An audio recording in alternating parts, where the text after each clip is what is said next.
नया वेपन है, trial base है, आप समझ रहे हो। और ये क्या है, इसके अंदर बहुत सारे सिस्टम नए हैं इसके अंदर, बट स्टॉक फ्लेक्सिबल है, आगे भी ले जा सकते हैं, पीछे भी ला सकते हैं। जैसे अगर आप पंकज चौधरी की तरह लो, लंबी हाइट के हैं, तो हम इसको बड़ी स्टॉक को पीछे ला सकते हैं। लेकिन फिर ही हम आ जाते हैं किस पे, अपने प्रिंस गोरखा छोटे हैं, उनके लिए हम छोटा करते हैं।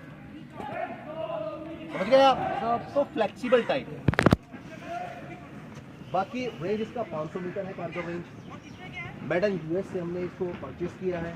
इसकी फर्स्ट हमारे पास आ चुकी है, अभी सेकंड वेपन्स हमारे पास आ रहे हैं।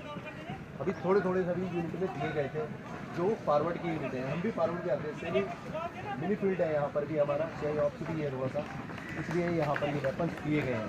पीस में अभी ये वेपन नहीं आया है, ठीक है। इंसास राइफल की जगह इसको लाया गया है, और इंसास एलएमजी की जगह मैगेव एलएमजी आपको वहाँ पर दिखाई जाएगी। इसका कारगर रेंज भी हमारी इंसास राइफल से ज़्यादा है। कारगर रेंज उसका 400 मीटर था, इसका कारगर रेंज 500 मीटर है। और ये क्या है, स्टैंडर्ड 1913 रेल है। इसके ऊपर हम कोई भी एडिशनल साइड लगा करके फायर कर सकते हैं।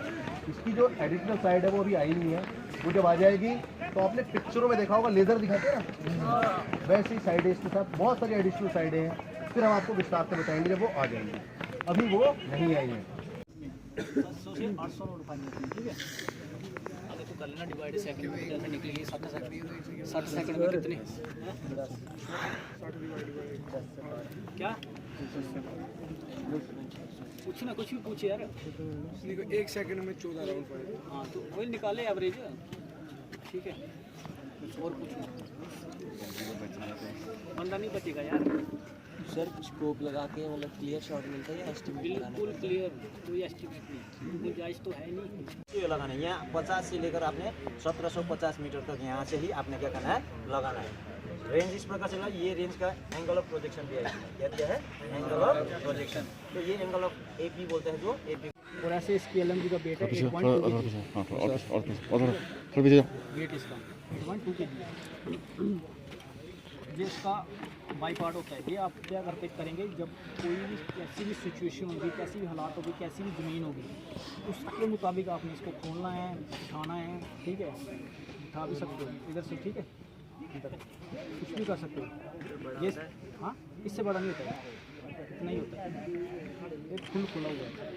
उसके बाद ये बैरल है, इस बैरल की कैपेसिटी है 20,000 राउंड, कम से कम 20,000 राउंड आप इस 14 मीटर तक आप एरिया को कवर कर, समझ गए। ये इसी प्रकार से इसका क्या होता है, इसको बेल्ट में भरा जाएगा। समझ में आ रहा है बच्चों? ये है इस प्रकार से एक लिंक होगा इसका, ये 30 ग्रेनेड का होगा। यहाँ से पूरा ये क्या होगा, लिंक, ये 30 लिंक है, तो इसको 30 ही ग्रेनेड भरेंगे, ठीक है। तो ये आप अगर दबाते रहोगे, ये खत्म भी हो जाएगा, मगर फायर खत्म नहीं होगा। यानी कि ये क्या है, फुल्ली ऑटोमेटिक, समझ में आ रहा है। तो ये चलता ही रहेगा। यदि और भी आपने फायर करना है तो इसी प्रकार से क्या कर सकते हैं आप, एक लिंक के ऊपर दूसरा लिंक जोड़ते हुए आप क्या कर सकते हो, फायर कर सकते हो। इसी प्रकार से ये 10 का है, इसमें एच के अंदर 30 कितने का है, 10 का है, 30 है ना। तो इसी प्रकार से आपने जोड़ते हुए जाओगे तो ये कंटिन्यू चलता रहेगा। मगर इसके बैरल के क्या है, इसके लाइफ को बरकरार रखने के लिए, सर्विसेबल हालत में रखने के लिए हम जब 180 ग्रेनेड फायर करेंगे कंटिन्यू, बिना कोई गैप देके, बिना कोई वफा देके फायर करेंगे, लगातार आप ट्रिगर को बनाए रखोगे ना, तो इसमें कितना 180 राउंड या ग्रेनेड फायर करोगे। 180 ग्रेनेड फायर करने के बाद आपको क्या करना पड़ेगा, थोड़ा सा ठंडा करना, समझ में आ रहा है। तो थोड़ा सा ठंडा करने का ये क्या है, ऑटोमेटिक एयर कूल्ड भी है, समझ में ना।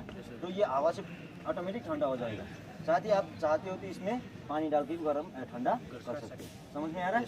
तो ये कितना ग्रेनेड फायर करेगा, लगातार 30, यानी कि एक एमिशन बॉक्स में 30। ये एमिशन बॉक्स खाली होगा तो आप 3 kg होगा। यदि इसको आप पूरा भर दोगे ग्रेनेड के साथ, और सब ठीक ठाक हो गया तो आप आरएल भर जाएगा, समझ रहे हैं। उसके अंदर पीछे को भी क्या है, बैक ब्लास्ट पीछे, ये देख रहे हैं आप, ये इसका वेंचुरी है, यहाँ से बैक ब्लास्ट और आगे इसका प्रोजेक्ट खत्म हो जाएगी, वो हम करते हैं, समझ गए आप। इन दोनों एमिनेशन को जो मैंने आपको वेंचुरी खोल के दिखाई थी, यहाँ से फीड किया जाएगा। ये यहाँ से फीड करेंगे और इसको बंद कर देंगे। नंबर 1 इसके दाहिने होगा, नंबर 2 इसके बाएं होगा, और शिस्त लेकर के ये इसका साइटिंग सिस्टम है। अगर हम ओपन साइड से फायर करते हैं, लेकिन ओपन साइड से फायर ज़्यादा सुस्त एक्यूरेट नहीं बनती, साइड भी, ठीक है, समझ रहे हैं आप। ये अम्यूनिशन इतना ज़्यादा कॉस्टली भी है और इफेक्टिव भी ज़्यादा है। जब ये टैंक से टकराता है ना, तो इसकी स्पीड, प्रेशर और वोल्टेज 1150 या ऐसे करके बोलते हैं, समझ गए। तो इसको भी ऐसे बताना आपने कि इसका वजन कितना, भरे हुए का वजन कितना हो गया। 250 नहीं बोला, 150 नहीं बोला है, 250 नहीं बोला, कितना बोला, 500 ग्राम, समझ गए। और इसमें राउंड कितने आते हैं, राउंड बताया था 20 आते हैं। इसमें कितना आते हैं, ये बड़ा है ना, इससे थोड़ा बड़ा है ना, इसमें ज़्यादा आएंगे, तो कितना आएंगे 30, ठीक है। इसका रेंज कितना है राइफल का, राइफल का इसका रेंज कितना है, कितने मीटर तक फायर करेगी, फायर तो बहुत दूर तक करेगी। इफेक्टिव फायर जो रेंज है इसका कितना है 400, ठीक है। और इसका कितना बताया आपको 700 मीटर, ठीक है। यही नाइट फाइट लगती है यहाँ पे,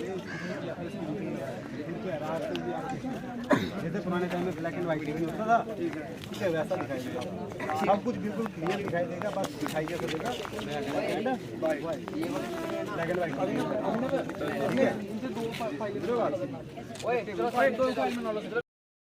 मेरा नाम है कैडेट अखिलेश पादा और मैं यहाँ पे एनसीसी J9 कैंप अटेंड करने आया हूँ। और यहाँ पे हमें कैंप में बड़ी चीज़ें सीखने को मिलती हैं, जैसे कि हम यहाँ पे आकर अभी आरडीसी की सिलेक्शन भी चल रही है और यहाँ पे ड्रिल, गार्ड ऑफ ऑनर और बड़ा कुछ ऐसा सीखने को मिलता है, जिसके थ्रू आप रिपब्लिक डे कैंप अटेंड कर सकते हो।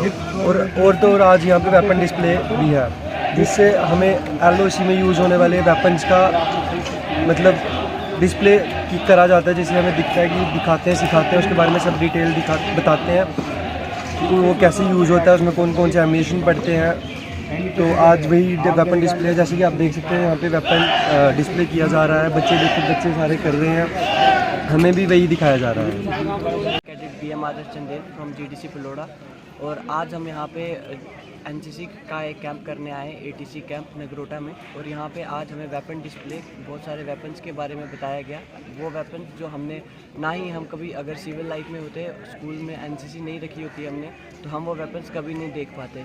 और यहाँ पे वो वेपन्स का हमें यूज़ बताया गया कि वो कहाँ पे यूज़ होते हैं और मतलब कैसे किस सिचुएशंस में हम उन्हें यूज़ करते हैं और कैसे यूज़ करते हैं। तो बहुत सारे वेपन्स थे जिनके बारे में मतलब कभी भी हमने नहीं देखा हुआ था।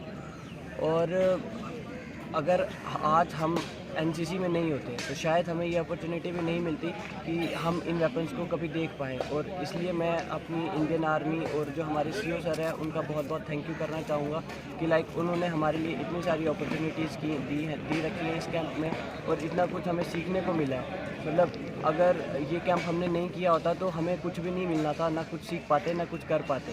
तो थैंक यू इंडियन आर्मी, हमें ये सब बताने के लिए थैंक यू। और आज के यूथ को अगर कोई मैसेज देना है तो सबसे पहले आप फिज़िकली फ़िट हो जाओ और NCC आप ज्वाइन कर लो।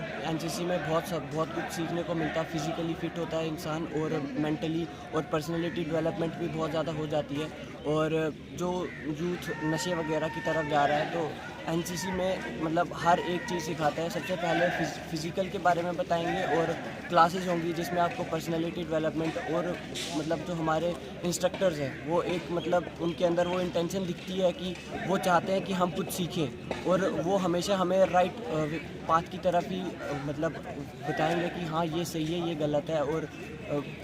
और यहाँ पे कुछ ऐसे कॉम्पिटिशन्स होते हैं जहाँ पे आपको मतलब नशा मुक्ति की तरफ भी के बारे में भी लिखना होता है। और यहाँ पे बड़े बड़े इंस्ट्रक्टर्स आते हैं जो हमें इन सब के बारे में बताते हैं।